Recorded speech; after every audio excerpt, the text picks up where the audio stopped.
Olá pessoal, sejam todos muito bem-vindos a mais um vídeo do canal Bíblia Sem Contradições.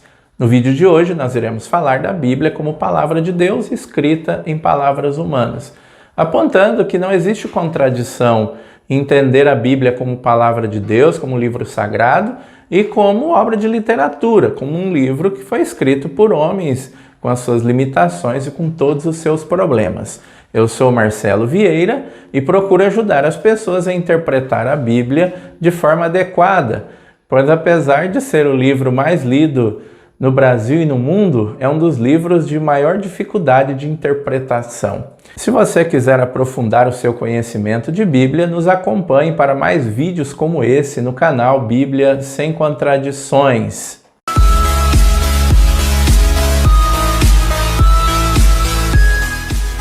Uma coisa é certa, gente, a Bíblia não caiu do céu. Ela não foi escrita de uma única vez, não foi escrita por um único autor, são vários autores envolvidos, vários livros dentro dela, então a Bíblia é um conjunto de vários livros. Na versão católica, 73 livros, na versão protestante, 66 livros. O que é importante ressaltar aqui é que os textos foram escritos ao longo de mais de 1000 anos e que o último texto, o texto mais novo, tem quase 2000 anos, que é a segunda carta de São Pedro, que foi escrito lá pelo ano 125, mais ou menos, depois de Cristo. Ou seja, já são quase 2000 anos em que esse texto foi escrito. Então imagine só a dificuldade em fazer essa leitura depois de uma distância dessa, uma distância como nós conhecemos aí, temporal. Há muitas diferenças quando a gente vai a um texto antigo desse jeito. Quer dizer, a parte humana, a parte escrita humana da Bíblia. E é preciso reconhecer essas particularidades para que a gente consiga entender qual é a mensagem de Deus através desse escrito, daquele escrito, nesse livro, naquele livro. Então nós não podemos olhar para a Bíblia como um livro que caiu do céu, em que as palavras como que magicamente foram sopradas no ouvido de alguém e alguém foi pondo por escrito.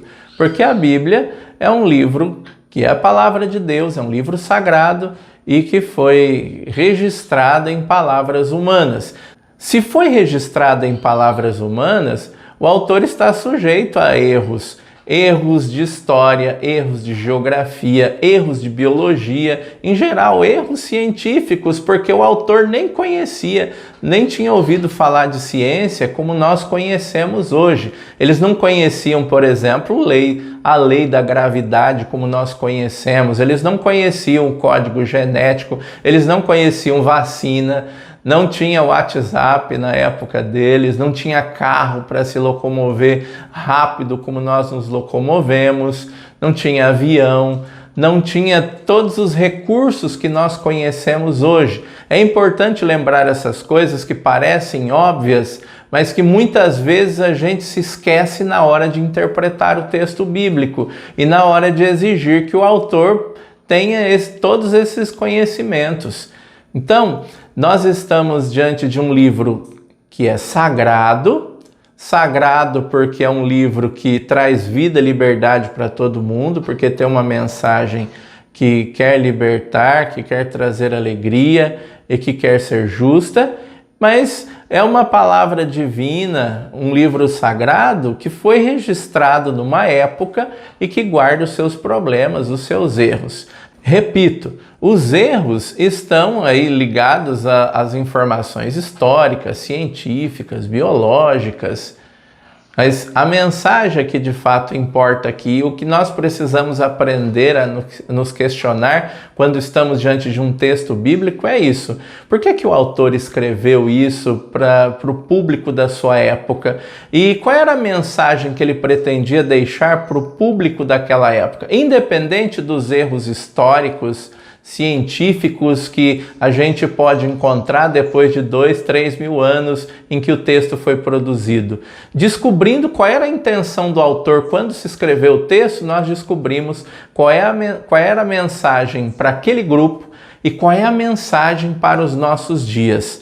Por isso que na hora de interpretar a Bíblia, também é importante a gente reconhecer o mundo atual e conseguir fazer um paralelo com o mundo do passado, porque senão nós não vamos conseguir entender qual é a mensagem para nós hoje. Sem entender o mundo em que nós vivemos, como é que nós vamos entender a mensagem que se pretendia no passado? E como é que a gente vai conseguir entender a mensagem para nós hoje sem entender a mensagem que foi deixada lá no passado? Por isso, para a gente extrair essa palavra, essa mensagem divina, para reconhecer essa palavra, nós precisamos fazer uma atualização naquilo que é a roupa da mensagem. A mensagem é sempre a mesma, mas ela vai mudando de roupa ao longo dos séculos, as décadas e os milênios, e ela continua uma palavra importante. Dessa forma, a Bíblia é a palavra de Deus, escrita em palavras humanas. Palavra de Deus, porque esses homens que escreveram, esses homens que receberam essa palavra e que recebem essa palavra, reconhecem nessa palavra, nesses escritos, algo que é sagrado, algo que protege a vida, algo que traz o bem comum e não para apenas um grupo ou para uma pessoa. Isso é a palavra de Deus, é aquela que olha para o todo, que olha para as pessoas e não apenas para si mesmo. Então vamos, diante da palavra de Deus, diante da Bíblia, diante desses escritos humanos, com seus erros, com suas dificuldades, descobrir aí qual era a mensagem divina no passado e qual é essa mensagem divina hoje. Se você ainda não viu o vídeo anterior, você sabe o que é a Bíblia, passa lá no canal, assiste o vídeo, se gostou deixa o seu like, o seu comentário, compartilhe e se inscreva se você ainda não é inscrito para dar uma força para a gente aí no canal. Um grande abraço a todos.